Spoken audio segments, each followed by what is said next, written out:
Bueno, muchachos, el manifiesto, pues la lectura de hoy va a ser empezada con el manifiesto liminar de la reforma universitaria del 21 de junio de 1918. Está escrita por Deodoro Roca, que nació precisamente en Córdoba, Argentina, el 2 de julio de 1890. Egresó como abogado de la Universidad Nacional de Córdoba, donde también fue presidente del Centro de Estudiantes de Derecho. Tuvo una carrera profesional y activismo destacado al redactar el manifiesto. También fue periodista, defendiendo a exiliados y presos políticos durante la década infame y cofundando organizaciones de derechos humanos. Escribió y editó revistas políticas como Flecha y Las Comunas. Gracias a esto tiene un arte y legado importante, gracias por ejemplo a la reforma universitaria, pues la influencia que tuvo como redactor del manifiesto, la defensa de derechos humanos, intelectual activista y referente cultural y ético. Entonces el manifiesto, precisamente como tenía entendido, es un manifiesto, valga la redundancia, de cómo se fundó el movimiento estudiantil en Argentina, que fue uno de los primeros y de los más agitado socialmente y que más fuerza o fortaleza ha tenido a lo largo de la historia. Si quieren yo empiezo la lectura. ¿En qué año se hace el manifiesto liminar? 1918. Okay. A mí me gustaría de pronto agregar ahí algo, parce. Bueno, yo no conozco mucho el manifiesto, pero sé que es una de las rocas, uno de los pilares fundamentales para lo que viene siendo todo el movimiento estudiantil que se da en Latinoamérica en el siglo XX, que hasta el día de hoy todavía está, ¿cierto? Entonces es muy interesante que nosotros como estudiantes, parce, pues conozcamos alguna de las raíces, por así decirlo, de todo este movimiento que somos nosotros como estudiantes, ¿cierto? La gracia precisamente es intentar leer el documento por lo menos unos 15, 20 minuticos y ya debatir socialmente, pues colectivamente lo que nos evocó el texto, qué reflexión nos deja, qué les hace sentir, qué sé yo. Entonces, si quieren inicio. Vamos a proceder con la lectura y bueno, hagámosla que por párrafos, ok, como para ir rotando, el que quiera ir leyendo va. ¿Me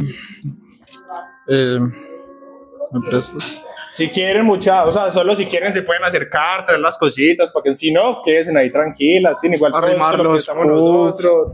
Allá hay 2 puffs libres, se los pueden entrar para acá. 100 millones menos para los maestros de cátedra. ¿Qué? ¿Cómo? En Medellín están muy alborotados porque se aprobó reducir el presupuesto para los maestros de cátedra a 100 millones. Pues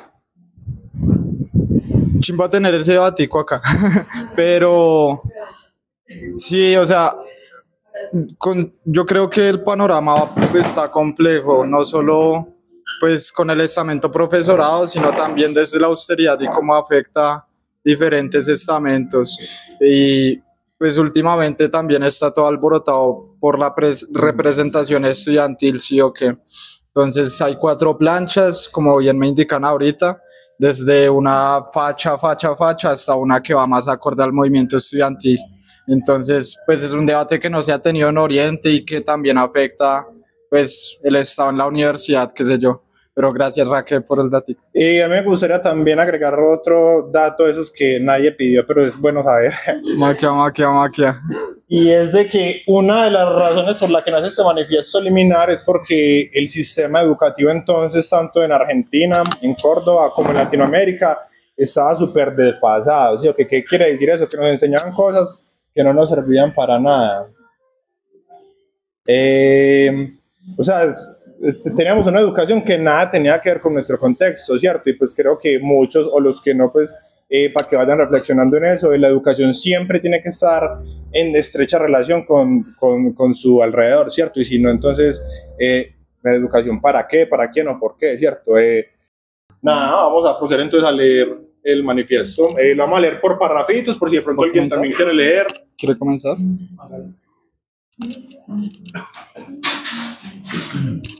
Manifiesto liminar de la Reforma Universitaria del 21 de junio de 1918. La juventud argentina de Córdoba a los hombres libres de Sudamérica.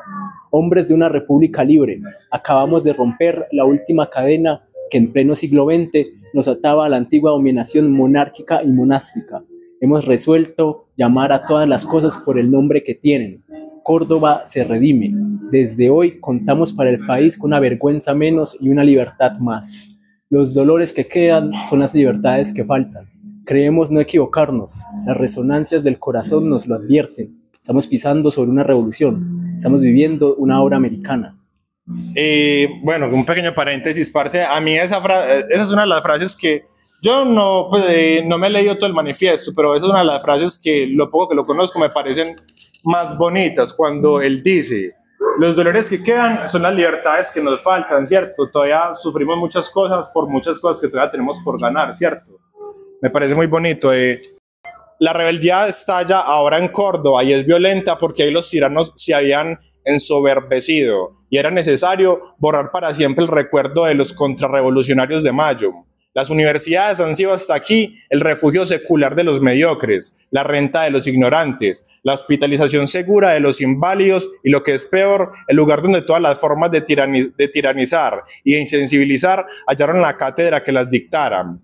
Las universidades han llegado a ser así fiel reflejo de estas sociedades decadentes que se empeñan en ofrecer el triste espectáculo de una inmovilidad senil. Por eso es que la ciencia frente a estas casas mudas y cerradas pasa silenciosa o entra mutilada y grotesca al servicio burocrático. Cuando en un rapto fugaz abre sus puertas a los altos espíritus es para arrepentirse luego y hacerles imposible la vida en su recinto. Por eso es que dentro de semejante régimen las fuerzas naturales llevan a mediocrizar la enseñanza y el ensanchamiento vital de los organismos universitarios no es el fruto del desarrollo orgánico, sino el aliento de la periodicidad revolucionaria. ¿Alguien quiere leer? Nuestro régimen universitario, aún el más reciente, es anacrónico. Está fundado sobre una especie de derecho divino, el derecho divino del profesorado universitario. Se crea a sí mismo, en él nace y en él muere. Mantiene un alejamiento olímpico. La Federación Universitaria de Córdoba se alza para luchar contra este régimen y entiende que en ello le va la vida. Le reclama un gobierno estrictamente democrático y sostiene que demos universitario la soberanía, el derecho a darse el gobierno propio. Radica principalmente en los estudiantes. El concepto de autoridad que corresponde y acompaña a un director o a un maestro en un hogar de estudiantes universitarios no puede apoyarse en la fuerza de disciplinas extrañas a la sustancia misma de los estudios. La autoridad en un hogar de estudiante no se ejercita mandando, sino sugiriendo y amando, enseñando. Si no existe una vinculación espiritual entre el que enseña y el que aprende, toda enseñanza es hostil y de consiguiente infecunda. Toda la educación es una obra de amor a los que aprenden. Fundar la garantía de una paz fecunda en el artículo conminatorio de un conminatorio reglamento o de un estatuto es, en todo caso, amparar un régimen cuaternario, pero no una labor de ciencia. Mantener la actual relación de gobernantes y gobernados es agitar el fermento de futuros trastornos. Las almas de los jóvenes deben ser movidas por fuerzas espirituales. Los gastados resortes de la autoridad que emanan de la fuerza no se avienen con lo que reclaman el sentimiento y el concepto moderno de las universidades. El chasquido del látigo solo puede rubricar el silencio de los inconscientes o de los cobardes. La única actitud silenciosa que cabe en un instituto de ciencias es el del que escucha una verdad o la del que experimenta para creerla o comprobarla. Pero yo tengo una duda. ¿Es manifiesto liminar de Oro Roca o de Córdoba? Porque pues, Argentina, Teodoro Roca es el que lo hace en Córdoba, Argentina. Porque yo tenía entendido que al ser como un manifiesto universitario era una construcción colectiva que se le atribuía a De Oro Roca, pero era pues eso, una construcción colectiva, no sé si estoy errado. Pues, según lo que yo tengo entendido, es un pilar, o sea, es un manifiesto, como dice, que lo escribió Teodoro Roca en Córdoba, Argentina, en la Universidad de Córdoba, Argentina. Se lo presenta y ahí se expande a lo largo de toda Latinoamérica. Gracias. Me puede equivocar, no sé lo que Por eso queremos arrancar de raíz en el organismo universitario el arcaico y bárbaro concepto de autoridad, que en estas casas de estudio es un baluarte de absurda tiranía y solo sirve para proteger criminalmente la falsa dignidad y la falsa competencia. Ahora advertimos que la reciente reforma, sinceramente liberal, aportada a la Universidad de Córdoba por el doctor José Nicolás Matienzo, solo ha venido a probar el área más afiligente de lo que imaginábamos y que los antiguos privilegios disimulaban un estado de avanzada descomposición. La reforma Matienzo no ha inaugurado una democracia universitaria, ha sancionado el predominio de una casta de profesores. Los intereses creados en torno a los mediocres han encontrado en ella inesperado apoyo. Se nos acusa ahora de insurrectos en nombre de una orden que no discutimos, pero que nada tiene que ver con nosotros. Si ello es así, si en nombre del orden se nos quiere seguir burlando y embruteciendo, proclamamos bien alto el derecho sagrado a la insurrección. Entonces la única puerta que nos queda abierta a la esperanza es el destino heroico de la juventud, el sacrificio en nuestro estímulo, la redención espiritual de las juventudes americanas, nuestra única recompensa. Pues sabemos que nuestras verdades lo son y dolorosas de todo el continente, que en nuestro país una ley se dice, la ley Avellaneda se opone a nuestros anhelos, pues a reformar la ley, que nunca Salud Moral lo ha exigido.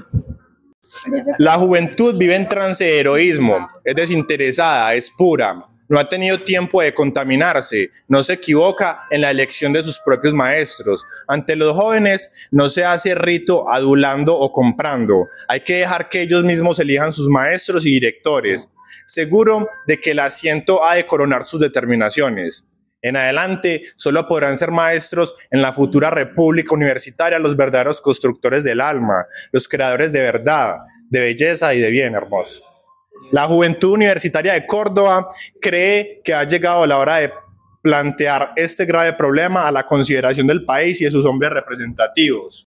Los sucesos acaecidos recientemente en la Universidad de Córdoba con motivo de la elección rectoral aclaran singularmente nuestra razón en la manera de apreciar el conflicto universitario. La Federación Universitaria de Córdoba cree que debe hacer conocer al país y a América las circunstancias de orden moral y jurídico que invalidan el acto electoral verificado el 15 de junio. Al confesar los ideales y juicios que mueven a la juventud en esta hora única de su vida, quiere referir los aspectos locales del conflicto y levantar bien alta la llama que está quemando el viejo reducto de la opresión clerical. En la Universidad Nacional de Córdoba y en esta ciudad no han presenciado desórdenes, se han contemplado y se contempla el nacimiento de una verdadera revolución que ha de agrupar bien pronto bajo su bandera a todos los hombres libres del continente. Referimos a los sucesos para que se vea cuánta razón nos asistía y cuánta vergüenza nos sacó a la cara la cobardía y la perfidia de los reaccionarios. Los actos de violencia de los cuales nos responsabilizamos se cumplían como el ejercicio de puras ideas. Volteamos lo que representaba un alzamiento anacrónico y lo hicimos para poder levantar siquiera el corazón sobre esas ruinas. ¿Quién quiere? Aquellos representan también la medida de nuestra indignación en presencia de la miseria moral, de la simulación y engaño artero que pretendía liltrarse con las apariencias de la legalidad. El sentido moral estaba oscureciendo en las clases dirigentes por un fariseísmo tradicional, por una pavorosa indigencia de ideales.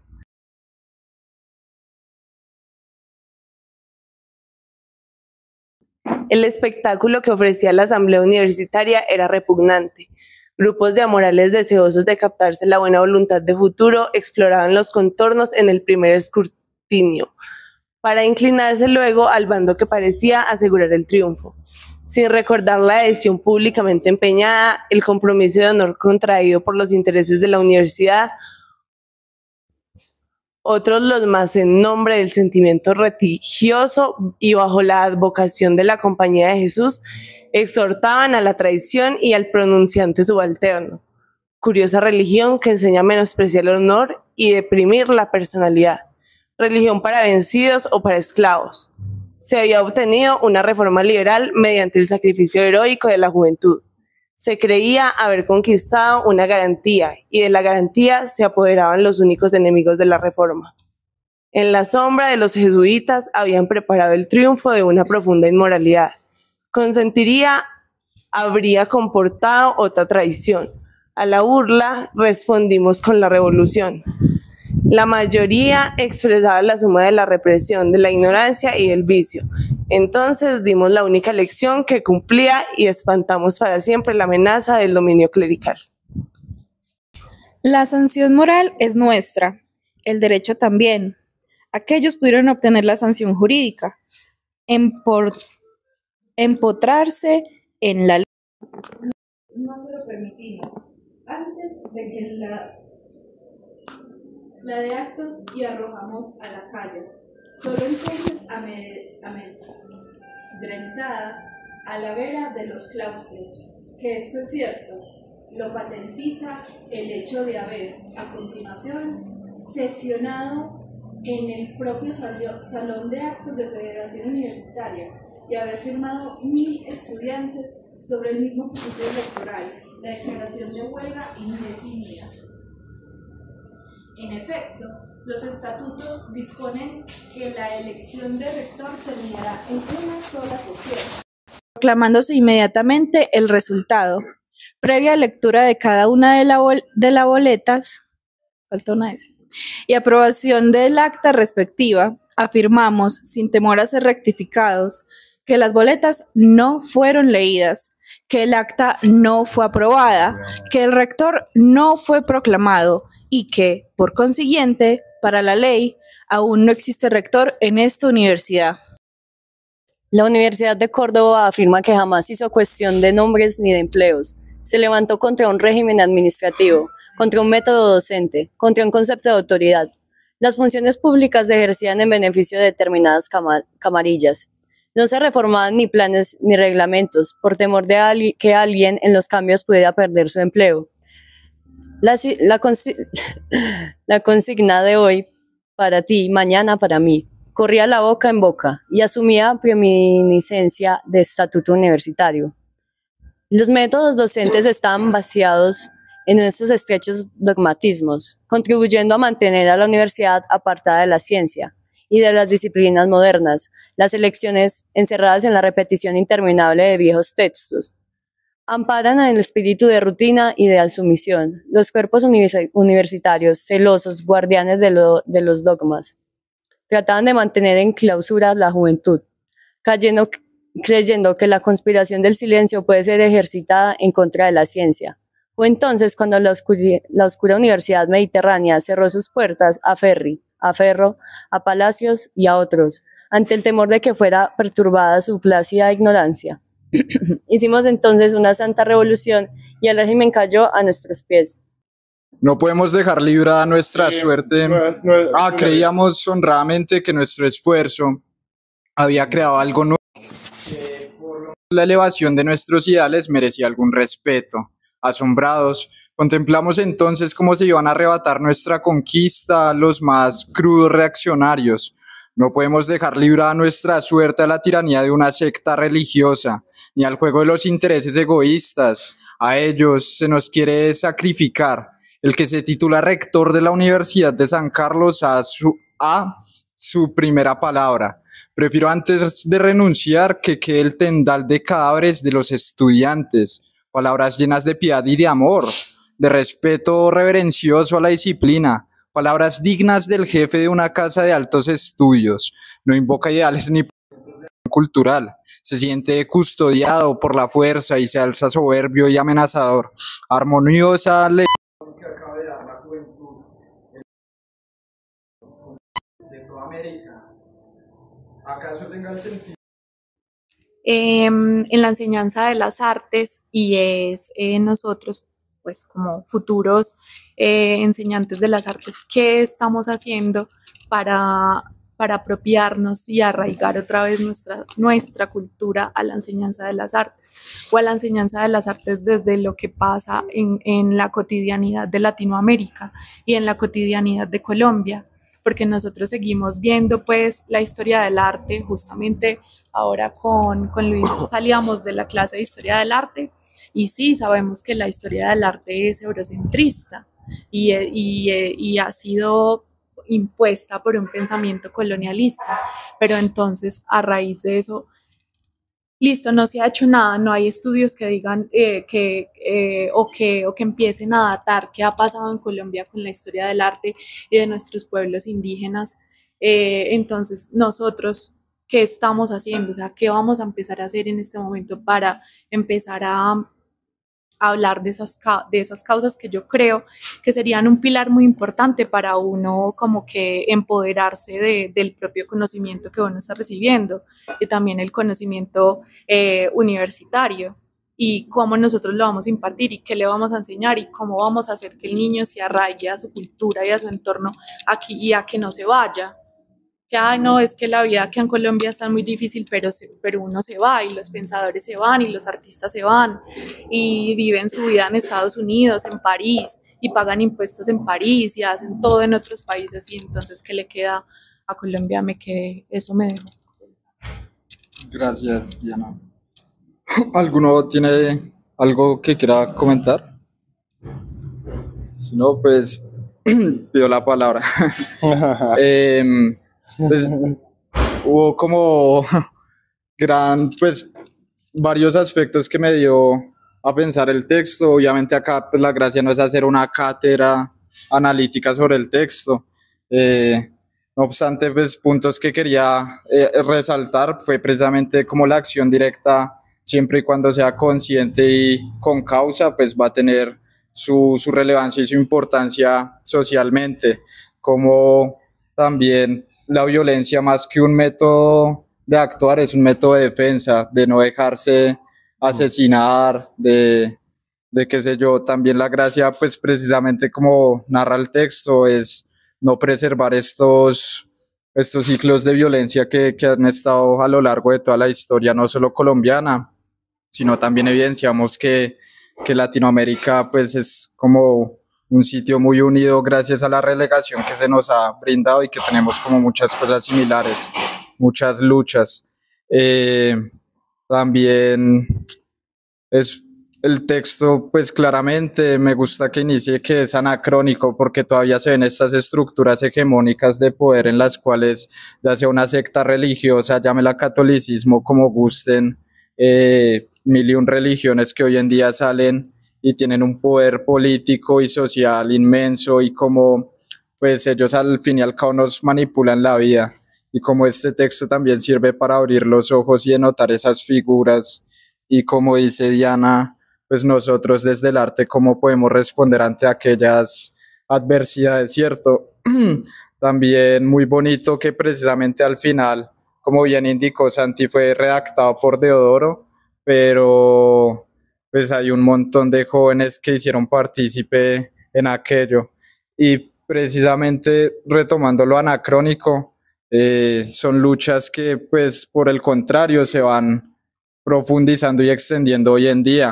Qué sé yo, hablan precisamente de hoy en día la comunidad LGBT, las muchachas, los colectivos feministas, las violencias de género infantil también, muchas cuestiones que hoy en día pues nos agobian socialmente y que de alguna u otra forma pues no podemos solventarlas una sola persona, tal vez una multitud puede, pero con demandarlas y darles la visibilidad que se merecen, creo que es un paso gigante socialmente hoy. Qué sé yo, por ejemplo, pues ya sí es como hablando mierda, pero pues esta muchacha, esta niña con síndrome de Down que hace poco pues fue encontrada y pues tiene como una historia trágica de por medio, como muy inquietante y pues irresuelta, pues sin solventar a la fecha, ¿cierto? Y son cosas que pasan normalmente en la sociedad colombiana y que precisamente se tienen que demandar para por lo menos hacer algo y prestarle atención a esas problemáticas. No sé si alguien quiera seguir. Bueno, pues como cualquier manifiesto, como es muy empoderante, obviamente, y como que siento que reivindica un poco la rabia de esto de no entender nuestras raíces y no sé cómo se diga el currículum o los temas de estudio. O sea, obviamente como la academia, las universidades, las escuelas, los colegios, como decía la compañera, están muy influenciadas por Europa, obviamente estos temas de estudio vienen desde allá, entonces como esto también nos quita quiénes somos y cómo vamos a adaptar estos pues, temas de estudio que no vengan solamente desde la academia, desde Europa y eurocentrismo, sino cómo también nos contamos nuestra historia y cómo investigamos nuestra historia, porque eso hace que no le prestemos atención y lo dejemos de lado. Bueno, quería decir una idea, vamos a ver si la televisión no se me va. Bueno, yo creo que todo es político, ¿cierto? Todo es político, absolutamente todo. Hasta lo que no es político resulta siendo político y la educación aún más, ¿cierto? Como decía ahorita, como se mencionaba ahorita, era necesario que este manifiesto surgiera. Como dicen por ahí, siempre el pionero es el que va a recibir todas las flechas ante la amenaza, ¿sí o qué? Entonces, la educación es política, parce. Yo creo que nosotros como estudiantes en formación, futuros docentes, no podemos ser meramente contenedores de algo para replicar estas lógicas colonialistas, ¿sí? O que eurocéntricas, que yo personalmente no tengo nada contra ellas porque las debemos estudiar, tenemos mucho que aprenderlas, pero también entonces mirarlas hacia el territorio, ¿cierto? ¿Qué nos dice el territorio? Cómo nosotros entonces no ser mero recipientes, sino que ser un agente activo que puede generar una transformación en el territorio. ¿Cómo? Creo yo que desde que un niño quede con una duda en cuanto a una lección que tú das, o desde que un niño le quede gustando dibujar y siga dibujando y siga curioso, es una manera de contextualizar el aprendizaje con su contexto, ¿sí o qué? No replicar contenidos vacíos. Por ejemplo, las actividades en clase que se hacen con la comunidad, muchos estudiantes lastimosamente lo ven como una actividad para entregar. Y creo yo que pues en relación a todo esto deberían de ser actividades significativas, que significan algo para alguien, ¿sí o qué? Entonces qué bacano, pues como de Oro Roca nos aterriza diciendo que en realidad pues tenemos que educar, enseñar y aprender para nuestra sociedad y nuestro entorno, ¿sí o qué? Para crear igualdad de posibilidades para el ascenso social, cultural, artístico, pues por así decirlo, ¿cierto? Entonces, nada, no somos meros recipientes, sino que somos guías, por así decirlo, que estamos guiando a otros, pero todos estamos aprendiendo juntos. Entonces, qué bacano. No sé si alguien tiene algo más por agregar o podemos entonces concluir esta sesión, esta primera sección del Club de Lectura. Bueno, ¿alguien tiene algo más que agregar? No, bueno, muchas gracias a todos por asistir, muchachos. Y ahorita en un rato seguimos con el cineforo y vamos a dar aquí un pequeño video, ¿cierto? Unas palabras de Oro Roca, entonces para que vean quién era, cómo hablaba y qué decía, ¿cierto? De antemano, muchas gracias. Ojalá sigan cayendo y ahorita entonces ojalá se puedan quedar para el cineforo.